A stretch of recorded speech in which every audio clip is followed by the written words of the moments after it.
Hi everyone, welcome back to another Plant Chats. So I'm actually very excited to talk about today's video because today's topic is going to be photosynthesis. Now I've been waiting to cover this for a very long time. I haven't done it because I like to read more about it and watch more videos first. Basically just educate myself on the process before I speak on it. Um, so yeah, I'm very excited to talk about today. So let's start off because I'm sure you have all heard of photosynthesis before. I'm sure you all know the very basics of it, but today I kind of want to give a little bit more detailed explanation of photosynthesis, a more in-depth process. Um, so yes, let's start off. So what exactly is photosynthesis? So photosynthesis is the process in which plants, algae, other bacteria are able to convert light energy into chemical energy. This chemical energy can be used by them to make their own food. So these organisms that are able to photosynthesize are also known as autotrophs or producers. So they're pretty much synonymous. They pretty much mean the same thing. Autotrophs just means that they are able to make their own food. Producers means that they make it. So it pretty much means the same thing. Um, so plants and all these other producers are actually very crucial to life on Earth because many different ecosystems depend on these producers for energy. So the light is very abundant, the sunlight, of course. Everywhere in the world, the sun shines. Well, maybe except for some places. But the sun is crucial because we as humans, we can't photosynthesize. We can't get any of our energy from the sun. So the plants that are able to photosynthesize get eaten by other organisms like cows, for example, and we eat those cows. So the energy is just a whole recycling process. Um, the plants produce it and we use it up. So that's why producers and autotrophs are just so crucial for life on Earth because they're able to take in inorganic material like the sun and make energy from it. So why is the sun considered inorganic? The reason for this is because the sun does not contain any carbon. So, as some of you may know, us humans and other eukaryotes, for example, pretty much all life on Earth is carbon based from the atom carbon. So, carbon is very essential to life. Without carbon, we really could not survive. Um, so, yes. Um, but how exactly do these producers carry out photosynthesis? So, within the plant cells, so this is a leaf, for example. There are many cells within that leaf. Could be hundreds of thousands to maybe even millions because cells are just so tiny.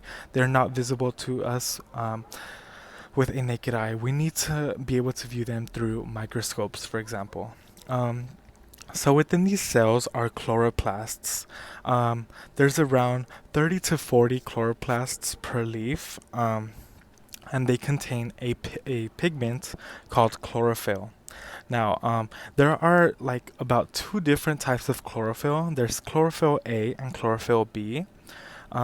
Chlorophyll B does not really carry out photosynthesis as much as chlorophyll A because chlorophyll B is more like a support for chlorophyll A. So whatever light energy chlorophyll B can take in, it passes it on to A, and A is the main photosynthesizer.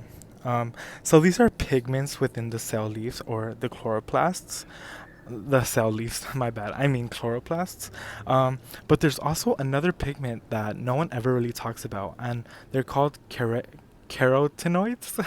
Carotenoids. I'm sorry, I'm not too sure how to pronounce it, but chlorophyll are like green pigments, and these carotenoids are like yellow orangish. Um, so, sorry, let me go back a little bit. So, um, plants actually prefer different wavelengths. So if you did not know, wavelengths are just like the wavelength.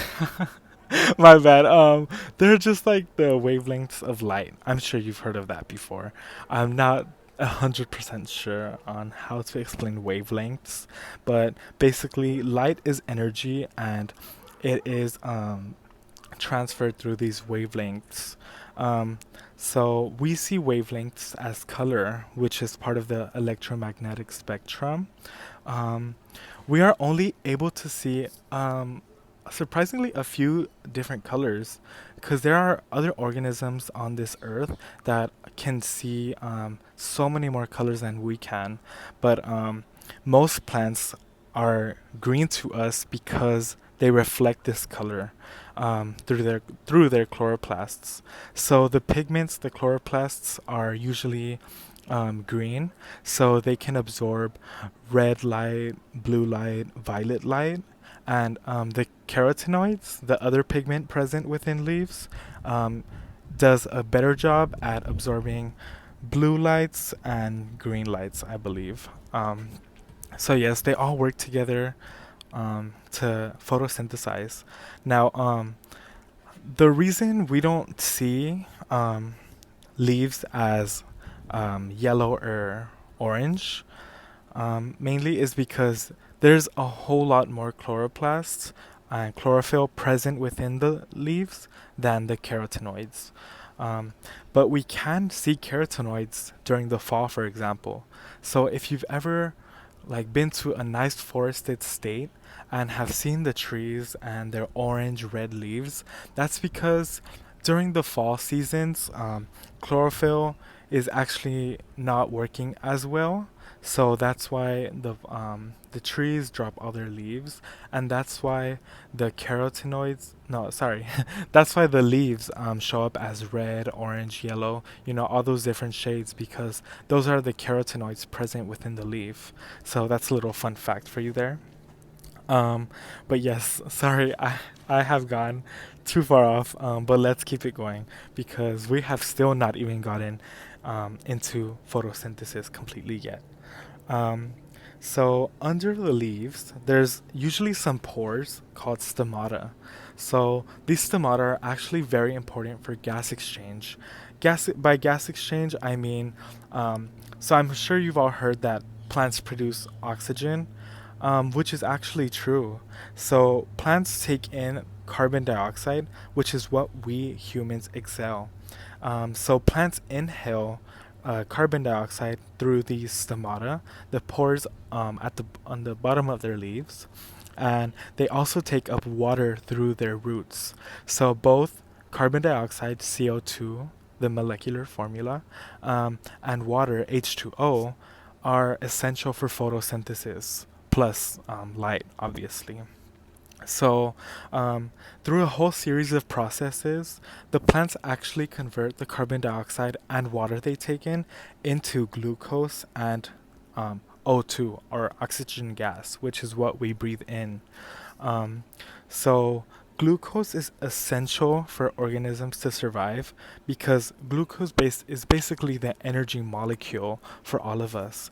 The molecular formula for glucose is C6H12O6. Maybe if you've taken a chemistry or biology class, you've heard of that before.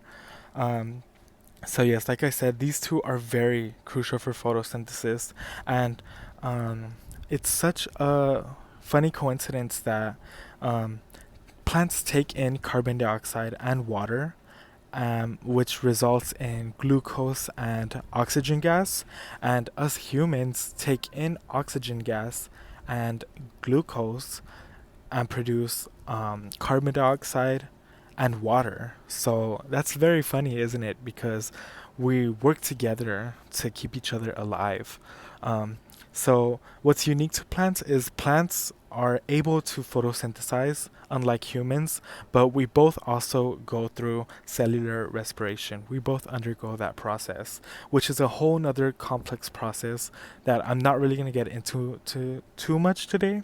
Um, but yes, so like I said, these chloroplasts found within the plant cells are Very similar to the mitochondria found in our cells. So I'm sure you've all heard that mitochondria is the powerhouse of the cell. And similarly, chloroplasts are very much the same for plants. So, like the mitochondria, the chloroplasts have a double membrane envelope, which basically just means they have like two skins. Um, and within this membrane, there's a thick fluid called stroma. So, this is essential to know for what I'll talk about a little bit later. But for the structure of chloroplasts, there's also these stacks of granum called thylakoids. So the thylakoids is where photosynthesis actually takes place because this is where you can find all the different pigments. Um, these pigments are separated into photosystems, which all work together to produce these main products, these end products. Um, so the granum are basically just like they're you can say they're like bean shaped, and the thylakoids are just like a stack of those beans, for example. So, yes. Like I mentioned earlier, oxygen gas is a waste product of photosynthesis. So the reason oxygen gas is produced by plants is because, well, they take up H2O, and they only use up the hydrogen from the water. So they don't really need the oxygen, which is why they release it. So plants release the oxygen as a waste product that they won't need to use, but we will use. So photosynthesis actually takes place mm, in the thylakoids, like I mentioned earlier. So this is known as the light cycle. Plants actually undergo two cycles, known as the light cycle and the Calvin cycle. The Calvin cycle does not require light, or at least not directly, like the light cycle does. So the Calvin cycle is basically just how the plants um, make the light energy they receive into chemical energy. So, excuse me. So, from the light energy process, the plants are able to produce ATP, which is a very essential energy molecule. It's called adenosine triphosphate. The triphosphate is very important because these phosphates provide the organisms with electrons that contain so much energy and act as main energy holders for the whole process. So, um, the electrons are actually carried by enzymes known as NADP+. Once these enzymes are able to receive electrons, they become NADPH, which are basically just like the taxi drivers for electrons. They take them from one place to another. So I won't get into what enzymes are today, just for the sake of keeping this video as short as possible. But yes, these electrons are very important and are used up in the Calvin cycle. So the Calvin cycle, like I said, is also known as the dark cycle. Um, this is because, like when it's night, for example, plants are not photosynthesizing. So there's really no need to keep their stomata. Like I mentioned earlier, are the pores found on the bottom of their leaves. They don't need to keep their stomata open and closed. They don't need to do that during nighttime because there's no light to photosynthesize. So the Calvin cycle takes place by using up the energy um, received from the light during the day to produce sugars. It mainly generates a sugar known as G3P. This sugar is actually very important because it's very rich in energy, and the plants are able to convert this into starches, which act as like storage holders for their energy for whenever they may need it. Um, but yes, the light cycle occurs within the thylakoids, like I mentioned earlier, and the Calvin cycle occurs in the stroma, which is the thick fluid that surrounds these thylakoids. Um, so yes, um, oh yes, so plants are able to receive this light in small packets. So these small packets are known as photons. Um, So once the plant receives these photons, the chloroplast contain these electrons, and once the photons reach the electrons become very excited, and they release all this energy. So this energy can be used to make ATP and glucose and undergo cellular respiration. So surprisingly, I'm sure you've all heard of electrons. Electrons are just basically subatomic particles found within different atoms, and they're very essential for these different processes because they actually are the main energy holders for this entire process. So yes, like I said, um, let me just do a quick overview because I've already said so much.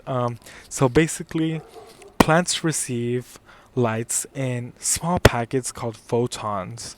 These photons penetrate the cells of the leaves,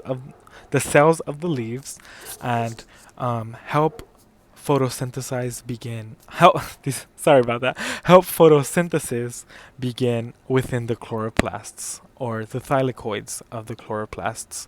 Um, the chlorophyll is a pigment contained within these chloroplasts, which help even which help the whole process of photosynthesis to even take place. So yes, there's also a few different pigments called carotenoids, which are also found in leaves that also help. Um, but carotenoids are mostly used to dissipate heat, like excess heat, because so these actually help the plants from burning. As you can see, there's a burnt leaf here. Maybe the carotenoids weren't doing their job as well in that leaf. But yes, where was I? Yes, they take in these photons. They undergo a lot of different processes, the light cycle, the Kelvin cycle, and with the use of electrons as well, they're able to create starches and different sugars to help keep them alive. Um, they also so through photosynthesis, they also use up water, H2O, and carbon dioxide, CO2. Um, so, like I mentioned earlier, they produce oxygen gas as a waste product. Now, I also kind of wanted to cover a little bit about global warming. So, as you may know, global warming is becoming even more concerning every single day, and we hear about it in the news every single day more and more each time. So, one of the main driving factors of global warming is deforestation. So, we're losing important habitats like forests and marine ecosystems, which help, which act as these producers of energy. Um, Now, this is very bad because we are losing our photosynthesizers, and we're producing these greenhouse gases at very alarming rates. So the photosynthesizers cannot keep up, and we're left with these excess greenhouse gases that are just very detrimental to our Earth. They get trapped in the atmosphere and make the Earth warmer, which is not good because we each different place on Earth has its ideal temperatures, but with the temperatures rising, it is very deadly, and we're losing our habitats, our organisms, and biodiversity on this Earth as a whole. So, I just wanted to say that the reason I made this video and this whole page actually is because we oversee plants so much, and plants are so important to our Earth. They're our main energy source, and even we as humans eat plants. We eat spinach leaves, lettuce leaves, so that's where we get our energy from. So imagine a life without plants and these other autotrophs or producers. There would be no way for us to live. There would be no energy, and we would all just perish. But yes, I just want to thank you guys so much for watching, and I hope you learned something. Have a nice day.